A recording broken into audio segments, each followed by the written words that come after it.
नमस्कार दोस्तों, मैं प्रियंका स्वागत करती हूं आपका अपने चैनल में। कैसे हैं आप सब दोस्तों? आज मैं लेके आई हूं करवा चौथ के बारे में जानकारी कि करवा चौथ कब है और इसकी जो पूजा है वो किस तरह से की जाती है, क्या मुहूर्त है पूजा करने का।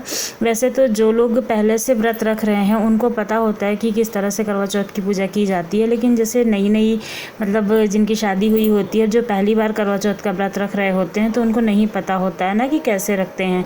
हालाँकि अपने घर में बड़े बुजुर्ग होते हैं, उनसे आप पूछ के इस व्रत को कर सकते हैं, लेकिन उसके बारे में मैं आपको मैं जो जानकारी दे रही हूँ शायद आप लोगों के काम आ सके, इसलिए मैं ये जानकारी लेके आई हूँ। सबसे पहले तो हम जानते हैं कि जो करवा चौथ का व्रत होता है वो किस दिन रखा जाता है। तो कार्तिक मास के जो कृष्ण पक्ष की चतुर्थी तिथि होती है ना, उसी दिन ये व्रत रखा जाता है। इस बार जो ये तिथि है वो 24 अक्टूबर को पड़ रही है और इस व्रत को सुहागिन महिलाएं अपने पति की लंबी आयु के लिए करती हैं। कुछ जगहों पे कुंवारी कन्याएं भी रखती हैं व्रत, जो किसी को पसंद करती हैं उनके लिए, लेकिन इसका जो नियम है वो है सुहागन औरतें ही इस व्रत को करती हैं। हिंदू धर्म जो होता है ना, उसमें करवा चौथ का बहुत ज़्यादा महत्व है।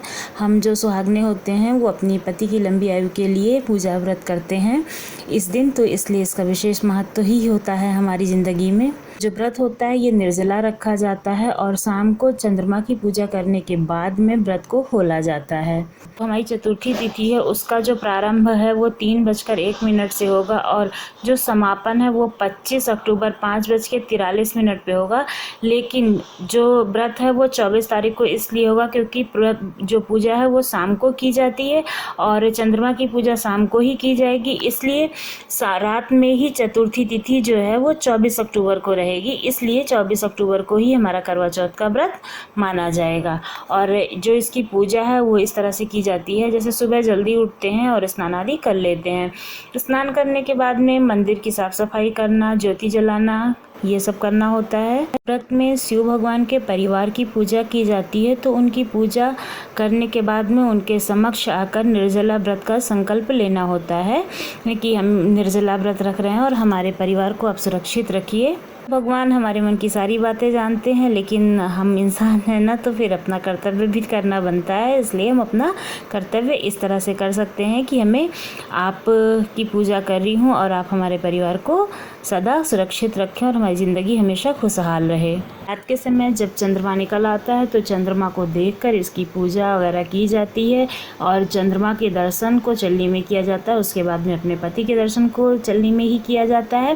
फिर इसके बाद में जो पति होता है वो पत्नी को पानी पिलाता है और उसका व्रत तोड़ता है। चौथ की जो पूजा होती है उसकी सामग्री चंदन, शहद, अगरबत्ती, पुष्प, कच्चा दूध, शक्कर, शुद्ध घी, दही, मिठाई, गंगा जल, अक्षत, सिंदूर, मेहंदी, महावर, कंघा, बिंदी, चूड़ी, चुनरी, बिछुआ, मिट्टी का एक बर्तन जिसमें हम मिठाई या चूड़ा वगैरह भरते हैं, और दीपक, रुई, कपूर, गेहूँ, शक्कर का जो चूरा होता है वो, हल्दी, जल का लोटा और गौरी बनाना चाहिए। अगर आपके पास गोबर है तो गोबर की, नहीं तो पीली मिट्टी की आप गौरी बना सकते हैं। और बैठने के लिए लकड़ी का आसन और भगवान को बिठाने के लिए भी लकड़ी का आसन होना चाहिए और 8 पूड़ी, हलवा और दक्षिणा पैसा देने के लिए। लेकिन आपके घर में अगर किसी दूसरी तरह से पूजा की जाती हो और सामग्रियों के साथ, तो आप अपने घर में ज़रूर पूछें, उस तरह से ही पूजा करें। हमारे बताए अनुसार पूजा ना करें, क्योंकि हर परिवार की अलग अलग परंपरा होती है और अपने परंपरा के अनुसार ही हमें पूजा करनी चाहिए। दोस्तों, आपको ये संपूर्ण जानकारी कैसी लगी ज़रूर बताइएगा और हमारे चैनल को सब्सक्राइब करना ना भूलिएगा, जैसे कि आप लोगों के लिए मैं नई नई वीडियो लेके आती रहूं। और अगर करवा चौथ की कहानी सुनना चाहते हैं तो प्लीज़ चैनल पे बने रहें और चैनल को सब्सक्राइब ज़रूर करें, जैसे कि मैं आप लोगों के लिए करवा चौथ की नई नई कहानियाँ लेके आऊँ और आप जिस दिन व्रत रखें उस दिन करवा चौथ की यह कहानी ज़रूर कह सुनाएं अपने साथी को, जो भी वो करवा चौथ व्रत कर रहा हो। पूजा में शामिल करें। आप लोगों का बहुत बहुत धन्यवाद।